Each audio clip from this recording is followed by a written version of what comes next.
आपण अत्यंत महत्त्वपूर्ण अपडेट पाहतो. हा व्हिडिओ आपण शेवटपर्यंत पाहा.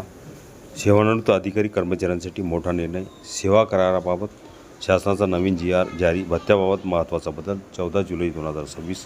नमस्कार मित्रांनो, चॅनलमध्ये आपले सर्व स्वागत आहे. तत्पूर्वी आपण नवीन असाल चॅनलला आत्ता सबस्क्राईब करा, समोरील बेल आयकॉनला क्लिक करा. निश्चितच नवनवीन अपडेट अखिल तांबूसर क्लासेस चॅनलमार्फत सतत आपल्याला पाहायला मिळतील. पाहूया सविस्तर.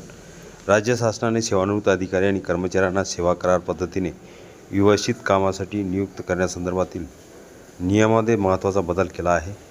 याबाबत सामान्य प्रशासन विभागाने 3 जुलै 2026 रोजी शासन निर्णय GR जारी केला असून करारावर नियुक्त होणाऱ्या सेवानिवृत्त कर्मचाऱ्यांच्या मासिक परिश्रमिक व भत्त्यांच्या गणनेतील काही तरतुदीमध्ये सुधारणा करण्यात आली आहे. यापूर्वी 10 जून 2025 रोजी सामान्य प्रशासन विभागाने सेवानिवृत्त अधिकारी व कर्मचाऱ्यांच्या सेवा कराराबाबत सविस्तर मार्गदर्शक सूचना जारी केल्या होत्या.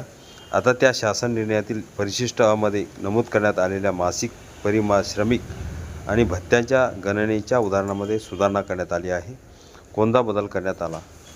नवीन शासन निर्णयानुसार परिशिष्ट अ मधील उदाहरणाच्या तक्त्यातील अनुक्रमांक 7 आणि 8 मध्ये नमूद केलेल्या निवास भत्ता, प्रवास भत्ता आणि दूरध्वनी भत्ता या संदर्भातील शब्दरचनेत बदल करण्यात आला आहे. GR पाहण्यासाठी यामध्ये प्रतिमाह कमाल अनुज्ञेय रक्कम मासिक परिश्रमिकांच्या 25% ह्या उल्लेखासमोरील जास्तीत जास्त हे शब्द वगळण्याचा निर्णय शासनाने घेतला आहे. त्यामुळे संबंधित तरतूद अधिक स्पष्ट करण्यात आल्या आहेत. करार पद्धतीवरील नियुक्त्यावर परिणाम. राज्य शासन विविध विभागामध्ये अनुभवी सेवानिवृत्त अधिकारी व कर्मचाऱ्यांची आवश्यकता लक्षात घेऊन त्यांची करार पद्धतीने नियुक्ती करत असते.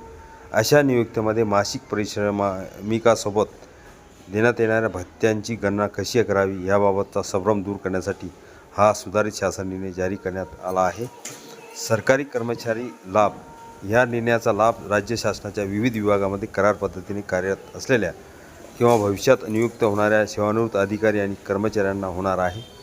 सुधारित तरतुदीमुळे भत्त्याबाबतची प्रक्रिया अधिक स्पष्ट होईल आणि संबंधित विभागांना शासन निर्णयाची अंमलबजावणी करताना एक समान निकष वापरता येतील. शासनाने स्पष्ट केले आहे की 3 जुलै 2026 रोजीचा हा शासन निर्णय दिनांक 10 जून 2025 रोजीच्या संबंधित तरतुदीमध्ये सुधारणा करण्यासाठी जारी करण्यात आले असून उर्वरित सर्व अटी व शर्ती पूर्ववत लागू राहतील. हा व्हिडिओ उपयोगी वाटला असेल लाईक शेअर. अखिल तांबूसर क्लासेस चॅनलला लगेच सबस्क्राईब करा, लाईक करा, कमेंट्स करा.